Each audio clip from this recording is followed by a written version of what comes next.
भारतीय कानून के मुताबिक सुप्रीम कोर्ट के फैसले को सिर्फ राष्ट्रपति के आदेश से ही बदला जा सकता है।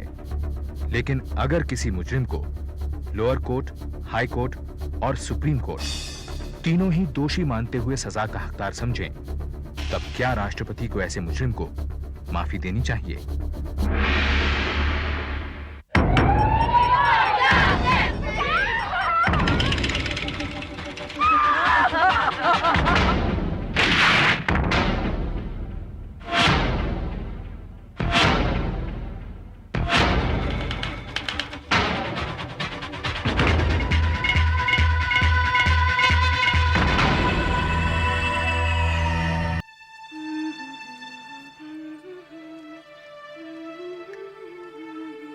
अम्मी, अब्बू का खाना तैयार हो गया है क्या? 12 बज गए। जितनी देर मुझे तेरे अब्बू के लिए खाना बनाने में लगते हैं, उससे ज्यादा देर तो तुझे खाना देने जाने के लिए सजने में लगती है। तू कॉलेज जाते समय तो इतना नहीं सजती। आखिर माजरा क्या है? आपको तो अच्छा लगेगा अगर लोग कहें कि शाहिद अहमद बशीर की बेटी को कपड़े पहनने भी नहीं आते। तुझे कब से अपने अब्बू की शान की फिक्र होने लगी? ओहो अम्मी, अब मैं बड़ी हो गई, बच्ची नहीं रही। चलती हूँ नीचे।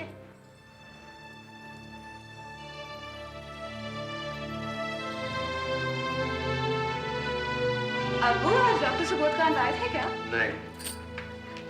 ये खाने के बाद देना। वो डॉक्टर सुबोधकांत आज आए हैं?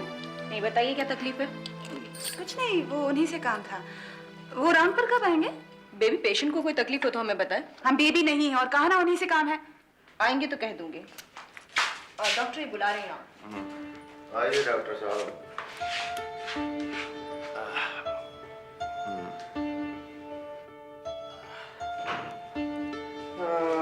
बीपी तो नॉर्मल है।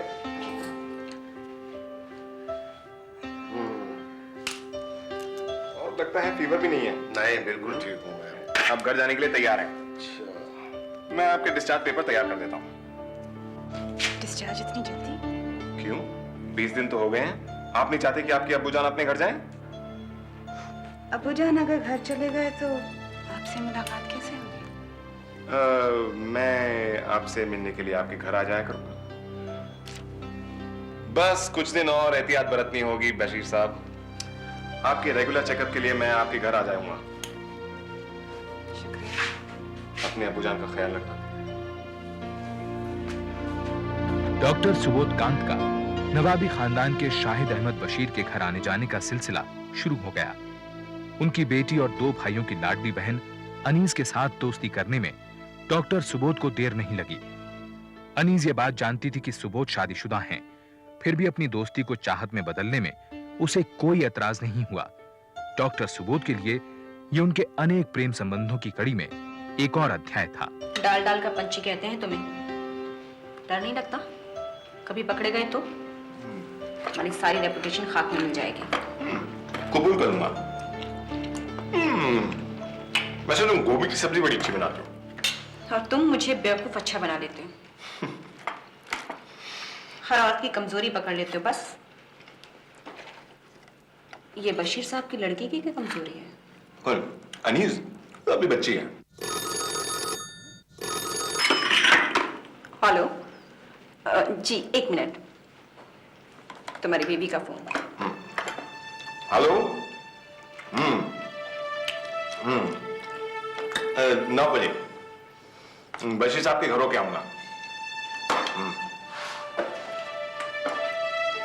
हाँ, ओके।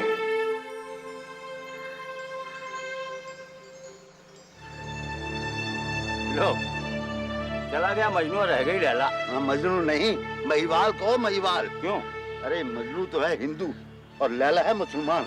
अरे सुना है महिवाल के घर में सोनी भी है और उससे बच्चे भी हैं। वाह, दोनों नया इतिहास बनाएंगे, खुद ही लिखेंगे। अगर मेरी औलाद ऐसा करती तो मैं दोनों को जान से मार देता। भाई ये हैं पढ़े लिखे लोग, न शर्म न लिहाज, जो कुछ है सब खुल्लम खुल्ला।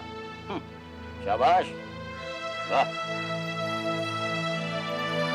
देखो बेटा, जब निशाना लगाओ तो कंधे और बाजू मजबूत, जरा अकड़ा कर रखो।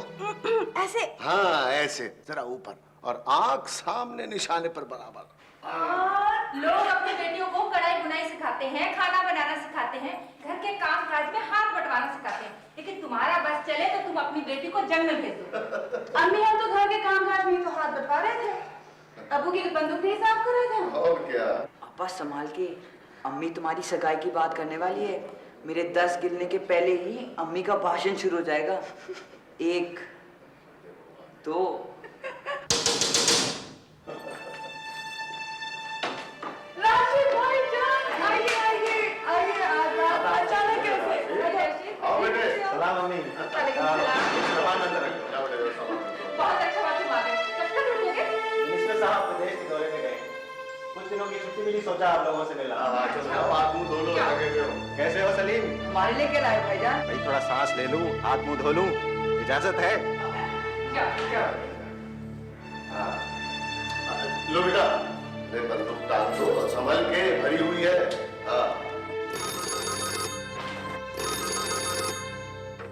हेलो, हाँ ठीक हूँ। अब्बू भी। 1 मिनट, डॉक्टर सुबोध का फोन है। भी डॉक्टर सुबोध में कुछ ज्यादा ही दिलचस्पी लेती है। बचपना है, सगाई कर दो, सब ठीक हो जाएगा।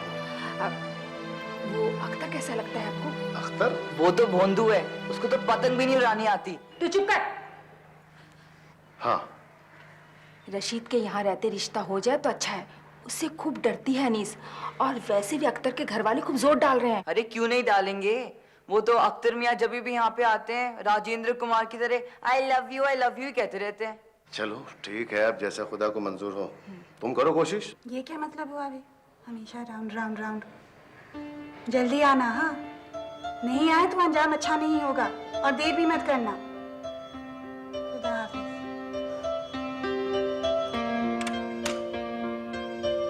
कुछ दिनों बाद दिल की बीमारी से बशीर साहब चल बसे, जिससे अनीस की सगाई भी टल गई। लेकिन डॉक्टर सुबोध का अनीस के घर आना जाना कम नहीं हुआ। बशीर साहब के गुजर जाने की वजह से अनीस को अब और छूट मिल गई थी। घर वालों की टोका टाकी के बावजूद उसका सुबोध से रिश्ता और गहरा होता चला गया। अनीस को भी इस बात का पता चल गया था कि डॉक्टर सुबोध का और औरतों से संबंध है। उसने सुबोध से अपनी जलन का इकरार कई बार किया, लेकिन सुबोध के चाल चलन पर कोई असर नहीं पड़ा। अनीस के इरादे भी बुलंद रहे। वो डॉक्टर सुबोध को सिर्फ अपने लिए चाहती थी।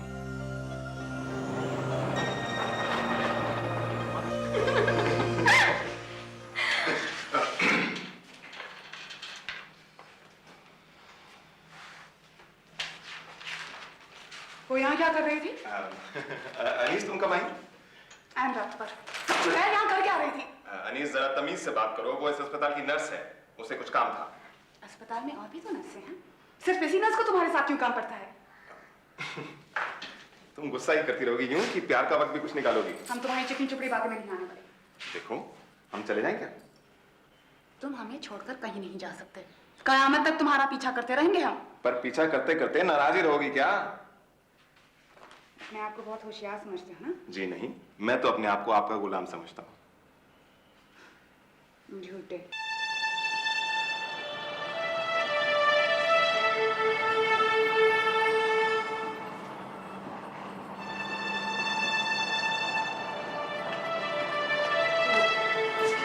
जी हाँ, डॉक्टर सुबोध तो बिजी हैं, शायद उन्हें मालूम नहीं कि आप आने वाली थी। बैठिए, चाय मंगवाऊं या कॉफी? नहीं नहीं, दरअसल मैं आप ही से मिलने आई हूँ। मुझसे? जी, वो सुना है कि मेरे पति और आपके बीच कुछ, मेरा मतलब है, देखिए मैं ये नहीं कह रही हूँ कि गलती आप ही की है, कमी शायद मुझ में ही है या मेरे पति में भी।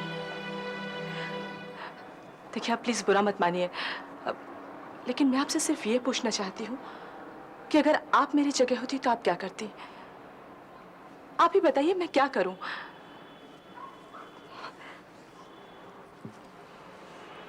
मुझे सिर्फ अपना पति वापस चाहिए, बस। बहुत हिम्मत है आप में। मैं यहाँ अपनी तारीफ सुनने नहीं आई। 4 दिन पहले मैंने अपना इस्तीफा दे दिया है और 1 महीने बाद ही मुझे रिलीफ भी कर देंगे। मैं खुद आपके पास आने चाह रही थी, आपसे माफी मांगने। मैं यहाँ से बहुत दूर चली जाऊंगी, सुबोध की दुनिया से दूर, मतलब आपकी दुनिया से दूर। लेकिन आपके लिए क्या बदलेगा? सुबोध आपको बहुत प्यार करते हैं, लेकिन वो अपनी आदत से भी मजबूर हैं। जी, मैं जानती हूँ। तुम्हारे अलावा हाँ, नफरत होती है मुझे अभी अपने आप से। मुझे माफ कर दीजिए प्लीज।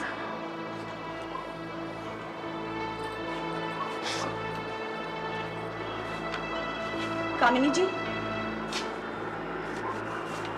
काश आपका पति आपके पास लौट आए, लेकिन वो नीज आप उन्हें वापस नहीं लौटने देगी।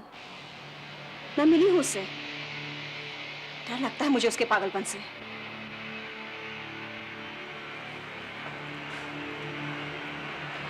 अनीस जी कहिए, अब हमें जानती हैं? जी नहीं, आपकी आवाज पहचानती हूँ।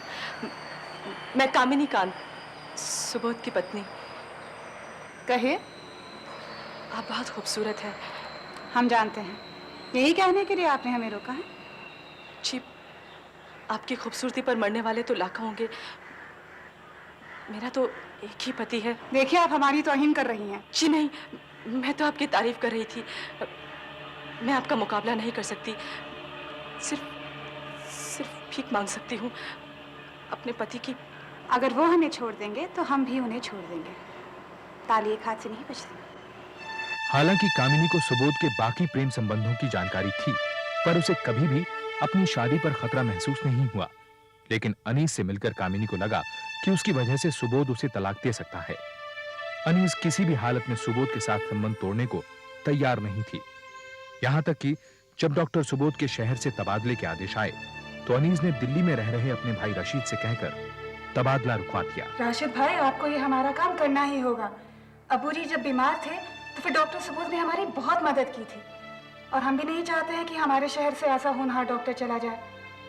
अच्छा, एक मिनट, कल तक सारे पेपर्स भेज सकते हो दिल्ली? हाँ राशिद भाई, भेज देंगे दिल्ली। हाँ अच्छा, ठीक है ठीक है ठीक है, खुदा हाफिज। इसके बदले में आप हमें क्या दे रहे हैं? कुछ भी मांग लो। मुकर तो नहीं जाओगे? अरे जान मांग के देख लो। वो भी दे देंगे, मगर इस वक्त हम सिर्फ यही चाहते हैं कि आप हमें सीने से लिपट कर एक चुम्मा दे दें। क्या कह रही हो अनीस? किसी ने देख लिया तो? हम 10 तक गिनेंगे, वरना फिर हम भाई साहब को फोन करके बोल देंगे कि तबादला होने दो।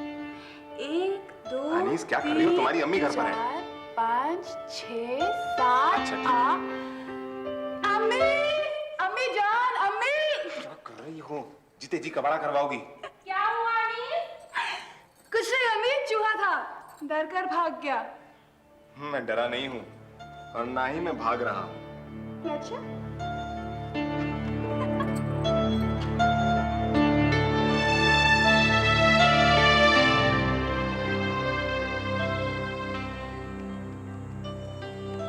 क्या देख रही हो? तुम्हें। और क्या देखा? सब कुछ, तुम्हारे दिल के आत्मा। अच्छा, सुबोध तुम लौट आओ। तुम्हारे बिना बहुत अकेला महसूस करती हूँ, और अकेलेपन से ज्यादा भयानक कोई चीज नहीं है। तुम्हारे दिमाग का एक फितूर है। मैं यही हूं, तुम्हारे पास, कहीं नहीं जा रहा।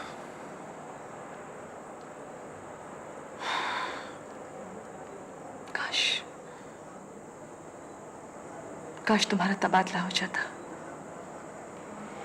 और हम यहाँ से चले जाते, तब शायद तुम लौट आते मेरे पास। डॉक्टर सुबोध अनीस से ज्यादा अपने पेशे की तरक्की के बारे में सोचते थे। तबादला रुक जाना सुबोध के लिए एक खास जीत थी। कामिनी को लगा कि सुबोध ने तबादला अनीस के कारण रुकवाया है। उधर अनीस भी खुश थी कि डॉक्टर सुबोध अब शहर छोड़कर नहीं जाएंगे।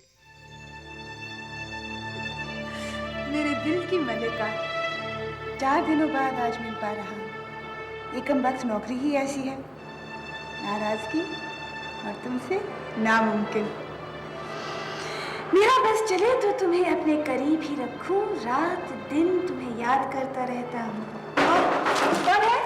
पापा मैं बाजार से बदलने आया हूँ, जल्दी करो। हाँ हाँ तुम जाओ, हम आते हैं।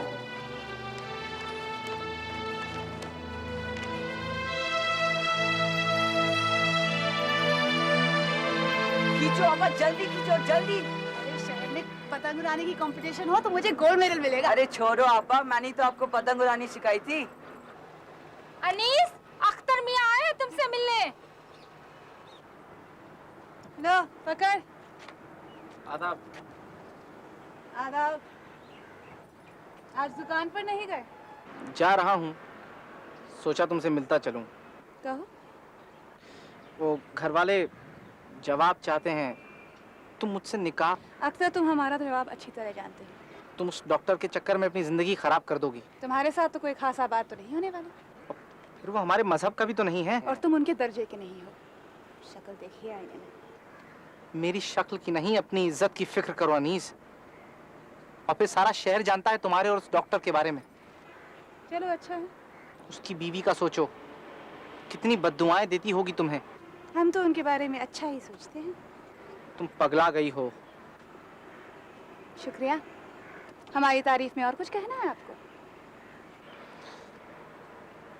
खुदा हाफिज। और हाँ अनीस, अगर कभी इरादा बदलो तो पलट कर आ जाना, मैं इंतजार करूंगा। ये अख्तर मियां तो बड़ी गंदी वाली फिल्में देखते हैं।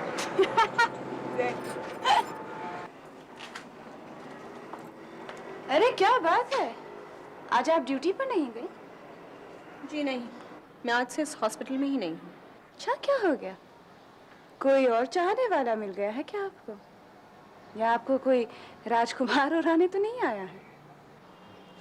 20 की उम्र में जिंदगी गुड्डे गुड़ियों का खेल ही लगती है, हकीकत से बहुत दूर। आप ही मुझे हकीकत समझाइए ना। आप तो 20 से बहुत ज्यादा हैं। जवानी भी आपको छोड़कर चली जा रही है। बहुत घमंड है ना तुम्हें अपनी जवानी पर, अपने आप पर। संभल जाओ, नहीं तो बहुत पछताओगी। हमें अपने आप पर घमंड नहीं, यकीन है। जो हम चाहते हैं हासिल करके ही रहते हैं। आपकी तरह डर कर मैदान से नहीं भागते हैं। इस खेल में तुम सिर्फ हार ही सकती हो। तुम ज्यादा से ज्यादा उसकी रखैल बनकर रहोगी। बीवी का दर्जा वो तुम्हें कभी नहीं देगा। और वैसे भी तुम्हारी तरह उसकी जिंदगी में बहुत है। जब उसका मन भर जाएगा तब क्या करोगे? बोलो, कि एक नए आशिक की तलाश?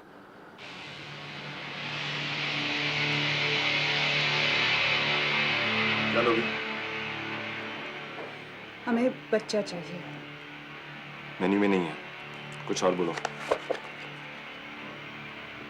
तुम डरते हो, हमसे सिर्फ पीछा छुड़वाने की ताक में हो। मगर हम तुम्हें नहीं छोड़ने वाले सुबोध। I love you.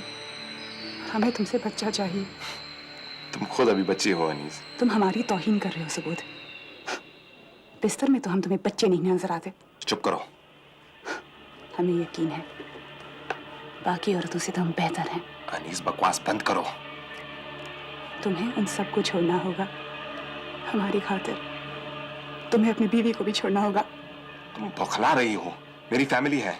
हमें परवाह नहीं। अनीस, मैं एक सरकारी मुलाजिम हूँ और मेरी कुछ जिम्मेदारियां हैं। और हम तुम्हारे क्या हैं? जिस तरह से तुम अभी बौखला रही हो, तुम मेरी परेशानी के अलावा कुछ नहीं हो सकती। अनीस, प्लीज रुको। देखो, हमें माफ कर दो। तुम मेरा अपमान कर रही हो। नहीं, तौहीन तो हम तुम्हारी अब करेंगे। हमें तुमसे नफरत है।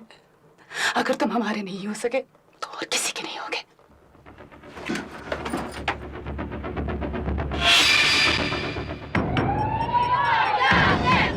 नवाबी खानदान की 20 साल की अनीस सरकारी अस्पताल में काम कर रहे एक शादीशुदा डॉक्टर सुबोध कांत से प्यार करने लगती है, लेकिन सुबोध के लिए वो उनके अनेक प्रेम संबंधों की सूची में बस एक और नाम थी।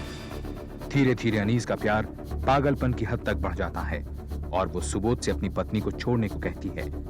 सुबोध के इनकार करने पर वो उसका अपमान करती है और कहती है कि अगर वो उसका नहीं हुआ तो किसी और का भी नहीं हो सकेगा। हमें तुमसे नफरत है।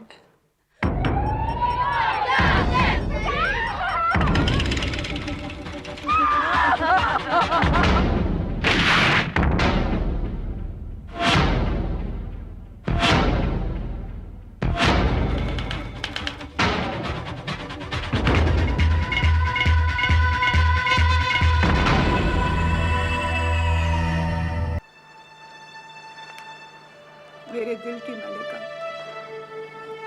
डॉक्टरी करते करते कभी भूल जाता हूँ कि कोई है जो इस डॉक्टर को नहीं इस इंसान से भी मिलना चाहता है। कल बाजार से गुजरते हुए गहना पसंद आ गया। तुम जैसा खूबसूरत तो नहीं, पर तुम पहनोगी तो जरूर अच्छा दिखेगा। तुम्हारा बूढ़ा आदमी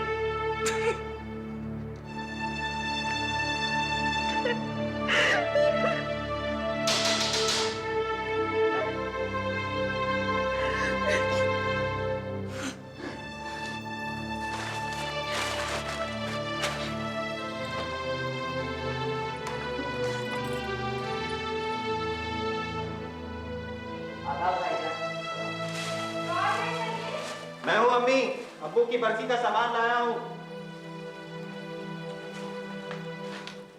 अरे छोटी भी आप यहाँ, वो भी गुलाबी कपड़ों में?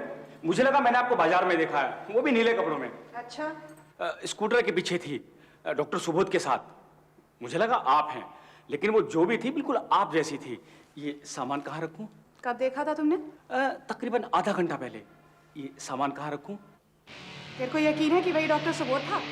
हाँ, कितनी बार तो उनके साथ यही मुलाकात हुई है। ये सामान कहाँ रखूं? जी? कुछ नहीं। ये सामान कहाँ? अरे मुझे क्या पता, जाके अम्मी से पूछो। जी। और वापस नहीं आना, जरूरी काम है।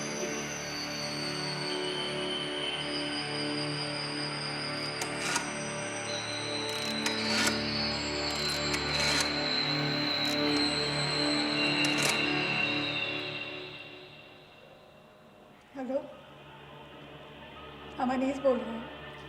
हाँ, पहचान लिया। बहुत नाराज हो, इतने दिनों से कोई खबर नहीं। मैं बिजी हूँ, बोलो क्या काम है? हम क्या तुम्हें सिर्फ काम से मिलते हैं या फोन करते हैं? तुम्हें ये तो कहा था कि तुम मुझसे नफरत करती हो। आज दोपहर को वो लड़की कौन थी तुम्हारे साथ स्कूटर पर? तुमसे मतलब? हमसे कोई मतलब नहीं। अनीस, मुझे राउंड पे जाना है। साफ साफ क्यों नहीं कह देते? अगर बात नहीं करनी, मिलना नहीं है तो साफ साफ कह दो। हम तुम्हारी चिट्ठियों का क्या करें और तुम्हारे तोहफों का?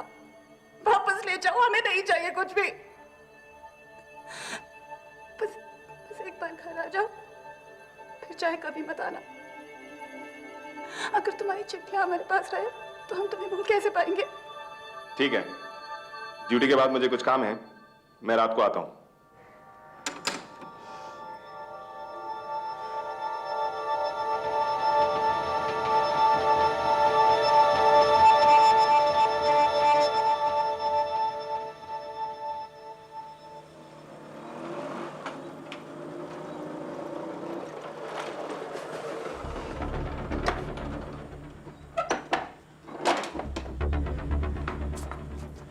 मियां, हो गया इनका दिन शुरू। ना किसी को कोई इज्जत और ना कोई मोहल्लेदारी की फिक्र। लेकिन छैला बड़े दिनों बाद दर्शन देने आया है। अरे छोड़ो, हमें क्या, आओ।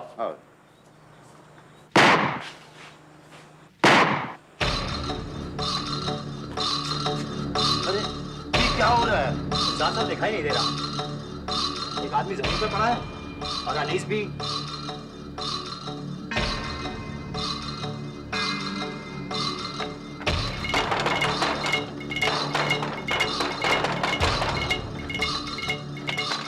क्या फिर मैं घर पे हैं? वो तो शायद से बाहर गए हैं। क्या हुआ? नहीं, कुछ नहीं।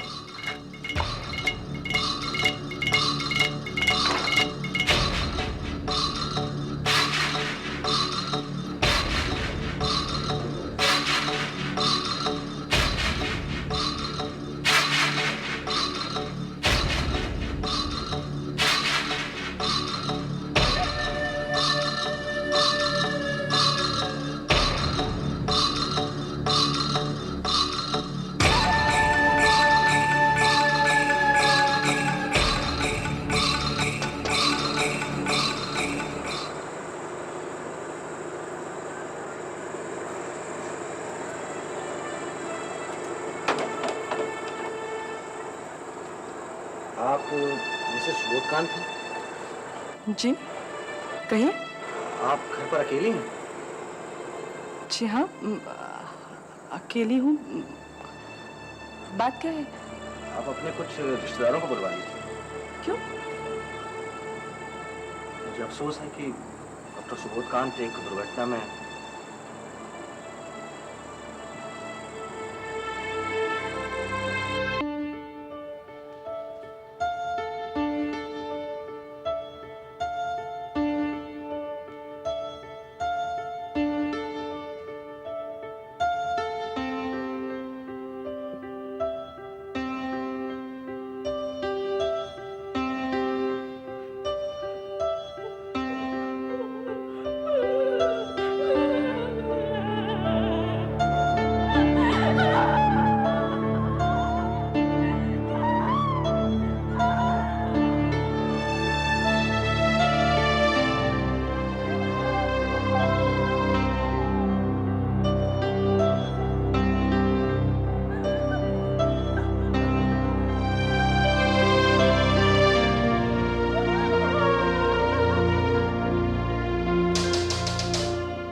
हमारे पास सर्च वारंट है।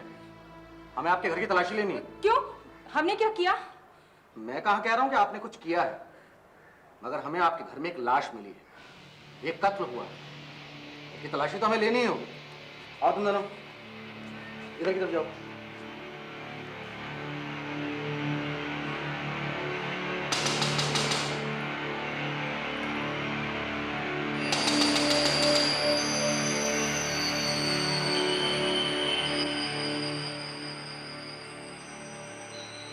शायद अनीस है। जी। हमें आपके कमरे की तलाशी लेनी है। मगर आप देखिए, आप हमें जितना कोऑपरेट करेंगे आपके लिए उतना ही अच्छा है। हटिए यहाँ से।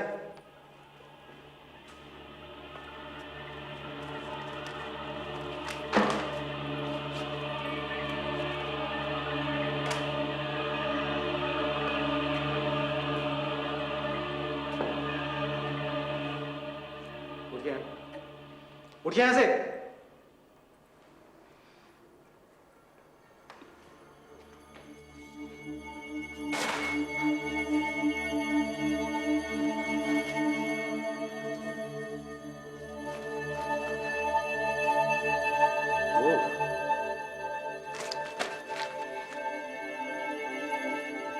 डॉक्टर सुबोध को मैं जानता था, लेकिन आपके इन लेटर्स को देख के लगता है कि आप तो बहुत अच्छी तरह से जानती थी।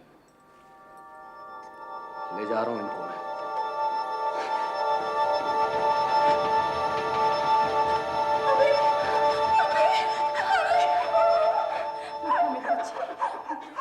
लोकल प्रेस में इस खबर को खूब अहमियत मिलने लगी।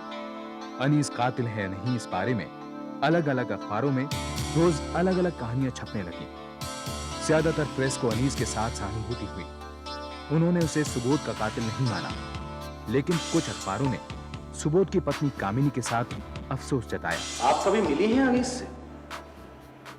एक बार, लेकिन फोन पर आवाज खूब सुनी है। बहुत फोन किया करती थी। बेटर, मेरा भी लिहाज नहीं करती थी। इस हादसे से एक दिन पहले भी फोन किया था? जी हाँ, और बहुत बदतमीजी से बात की थी। डॉक्टर सुबोध हैं क्या? जी नहीं। आप कौन? क्या आप आज दोपहर को उनके साथ बाजार में स्कूटर पर थी? आप बोल कौन रही हैं? ये हमारे सवाल का जवाब नहीं है। क्या आप उनके साथ थी? आपसे मतलब? आप हमें बताएंगे या नहीं? पहले आप अपना नाम बताएंगी और जरा तमीज से बात करेंगी।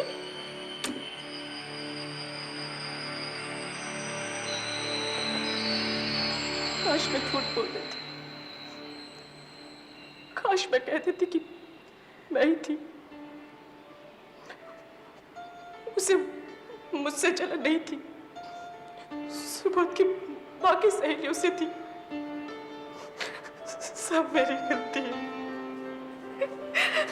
मैंने ही अपने पति की जान ले ली।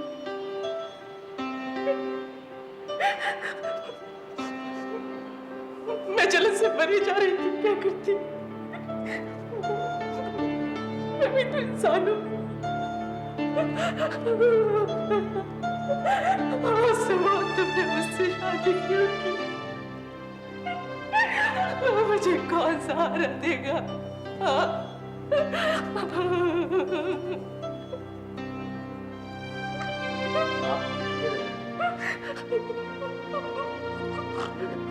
हमने राशि मियां की नौकरी छोड़ दी है। अब देखिए ना साहब, उस खानदान से हमारा कुछ लेना देना नहीं है। क्यों? अब देखिए ना साहब, हम तो गरीब लोग हैं, मेहनत मजदूरी करके पेट पालते हैं। साहब हम किसी का खून तो नहीं करते, किसी का पेट तो नहीं काटते। साहब हमें तो बहुत डर लग रहा है। डर? किससे? सर वो अनीस मेम साहब से। आप देखिए ना साहब, हमने उन्हें ये क्या बता दिया कि हमने डॉक्टर सुबोध के पीछे किसी को स्कूटर में बैठे देखा है बाजार में। साहब वो तो हमारे पीछे ही पड़ गई। जकी! ये छोड़ी भी। चलो अभी चलो, वहां जाओ तुम इस हरामजादी को देखो। मेरा सामान साहब मैं अनीस बी को बाजार ले गया, वहां डॉक्टर सुबोध का ना पाकर वो तो जैसे पागल हो गई साहब, पागल। हमें बहुत डर लगा। ठीक है, मुझसे पूछे बिना शहर छोड़कर मत जाना। जी जनाब। करीबन 2 साल हो गए सर, और 2 साल से हम यही देख रहे हैं, और हम तो पहले ही जानते थे कि ये सब होने वाला है। करीब 10:30 या 11:15 बजे होंगे, तब वो आया। दरवाजा किसने खोला हमने नहीं देखा।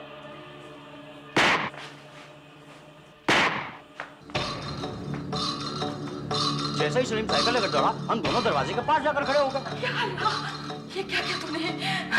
अल्लाह का तो खौफ किया होगा। उसने हमें धोखा दिया, बर्बाद किया था उसने हमें। हमने कुछ गलत नहीं किया। चुप कर, चल चल अंदर चल, चल अंदर चल, अंदर चल।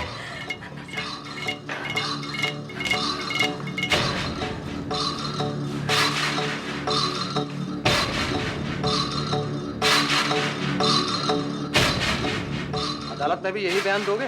हाँ हाँ बिल्कुल, ऐसी चुड़ैलों को तो सरेआम फांसी लगनी चाहिए। नवाबी खानदान से ताल्लुक रखने की वजह से पुलिस अनीस को बिना किसी ठोस सबूत के गिरफ्तार नहीं करना चाहती थी, लेकिन इन सब गवाहियों के बाद इंस्पेक्टर जयंत बोहरा ने अनीस को गिरफ्तार करने का फैसला किया। वो तो सॉरी थी, हम भी सॉरी थे, हमें कुछ नहीं पता। न जाने कौन सा मन उस वक्त आ गया था हम पर। इंस्पेक्टर साहब, मेरा बड़ा लड़का दिल्ली में है, सरकारी नौकर। इंस्पेक्टर साहब, मैं आपके आगे हाथ जोड़ती हूँ, मेरी बच्ची ने कुछ नहीं किया।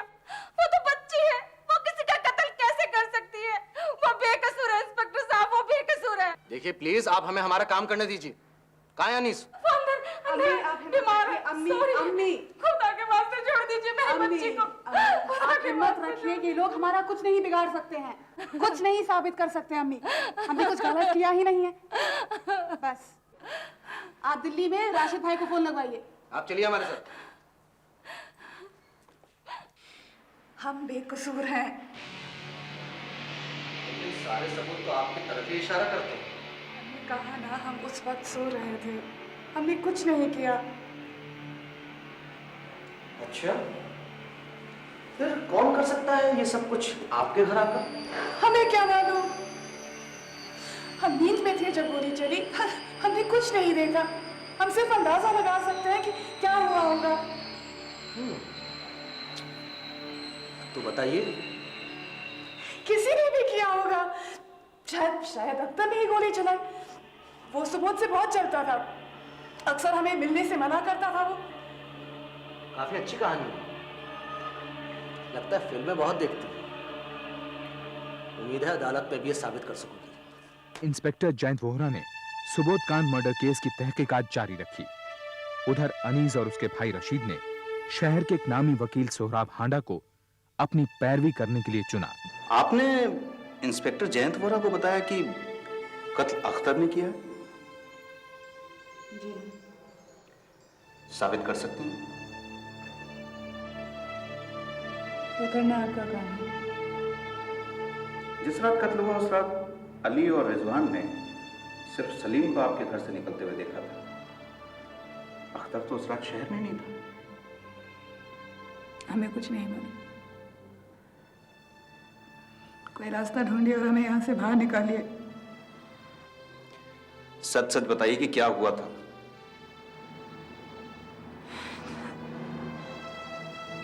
हम सिर्फ उसे धमकाना चाहते थे। उसके खत लौटाने के बहाने हमने उसे घर बुलाया। जल्दी से कहो जो कुछ भी कहना है, बहुत देर हो चुकी है। सुबोध आराम से बोलो, अम्मी और सलीम सो रहे हैं।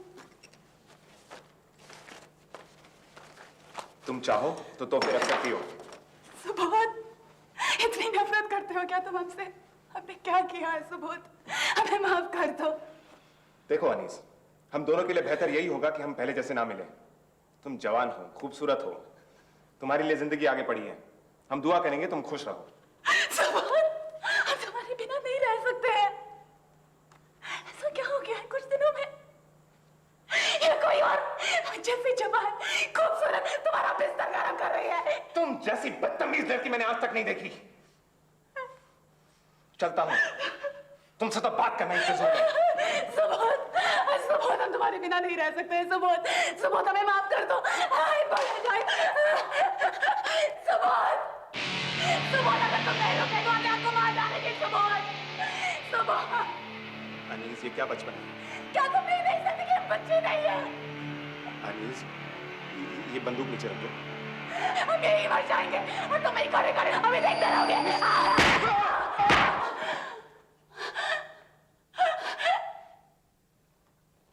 बंदूक कहाँ से मिली थी? हमेशा हॉल में लटके रहते हैं। हमें नहीं मालूम था कि वो भरी हुई है। धक्कम धक्की में गोली चल गई। 2 गोलियां? जी हाँ। सच कह रही हैं आप? तो फिर इंस्पेक्टर जैनपोरा ने अपनी छानबीन पूरी की और अनीस का केस भोपाल के सेशंस कोर्ट में पहुंचा। सरकार की तरफ से पब्लिक प्रोसिक्यूटर थे अमन प्रताप सिंह। अदालत की बहस काफी दिन चली। अली और रिजवान की गवाही अदालत में अहम साबित हुई। हम आपको वही बता रहे हैं साहब जो हमने देखा। कत्ल की जगह से तकरीबन हम 50 मीटर दूरी पर होंगे जब ये धमाका हुआ और हम घर की तरफ दौड़े। हम जा ही रहे थे कि एक धमाका और हुआ। उस वक्त हम करीब 25 मीटर दूरी पर होंगे। जब हम घर पहुंचे तो हमने देखा एक कमरे में काफी रोशनी है। हमने खिड़की की तरफ जाकर देखा जब, तो पता चला कि अनीस बीवी वहां खड़ी है और उनके हाथ में बंदूक है। उन्होंने हमें बिल्कुल नहीं देखा, जबकि हम पास ही खड़े थे, यही को 10 मीटर की दूरी पर। हमने साफ साफ सुना कि अनीस बी ने डॉक्टर सुबोध को बुरी बुरी गालियां दी और अपनी अम्मी से कहा हमने कोई गलती नहीं की। योर ऑनर, इस बात में कोई बहस नहीं कि मुजरिम अनीस और डॉक्टर सुबोध में नाजायज संबंध थे और कत्ल की रात मुजरिम अनीस ने डॉक्टर सुबोध को अपने घर बुलाकर बेरहमी से कत्ल कर दिया। ये बात अभी साबित नहीं हुई है योर ऑनर। अली और रिजवान की बातों से कुछ भी साफ नहीं होता है। ये सर्कमस्टेंशियल एविडेंस का केस है your honour. Your honour, Ali और रिजवान की गवाही से यह साफ है कि उन्होंने कत्ल के कुछ पल बाद ही मुजरिमा को बंदूक के साथ उसके घर में देखा था। योर ऑनर, उस बंदूक पर मेरे मुवक्किल अनीस के फिंगरप्रिंट्स नहीं हैं। साफ बात तो यह है योर ऑनर कि अनीस जलन के मारे पागल हो गई थी ये जानकर कि डॉक्टर सुबोध और भी औरतों में दिलचस्पी दिखाते थे। जक्की की गवाही से यह साफ है। गवाह झूठे भी हो सकते हैं योर ऑनर। उनको मारना मेरे मुवक्किल का मकसद नहीं था, वो महज एक एक्सीडेंट था। सारी दलीलें सुनने के बाद यह अदालत अनीस अहमद बशीर को दोषी मानती है, लिहाजा उसे आईपीसी की दफा 302 के तहत ताउम्र जेल में रहने का हुक्म देती है। अनीस ने इस फैसले के खिलाफ पहले हाई कोर्ट और फिर सुप्रीम कोर्ट में अपील की, लेकिन दोनों ही अदालतों ने सेशंस कोर्ट के फैसले को सही माना। अनीस ने 4 साल जेल में बिताए और उसके बाद उसे प्रेसिडेंशियल पार्डन मिल गया। अनीस का भाई रशीद उस समय प्रेसिडेंशियल सेक्रेटरीट में अफसर था। अनीस के रिहा होने के बाद उसका परिवार अपना पुश्तैनी मकान बेचकर भोपाल से कहीं और चला गया। कामिनी अब खंडित मानसिकता या स्किज़ोफ्रेनिया से पीड़ित है। उसने दोबारा शादी नहीं की और भोपाल में अकेली रहती है। उसकी माली हालत भी ठीक नहीं है। अनीस अब दिल्ली में अपने भाई रशीद के साथ रहती है। उसने शादी नहीं की और वो दिल की मरीज है।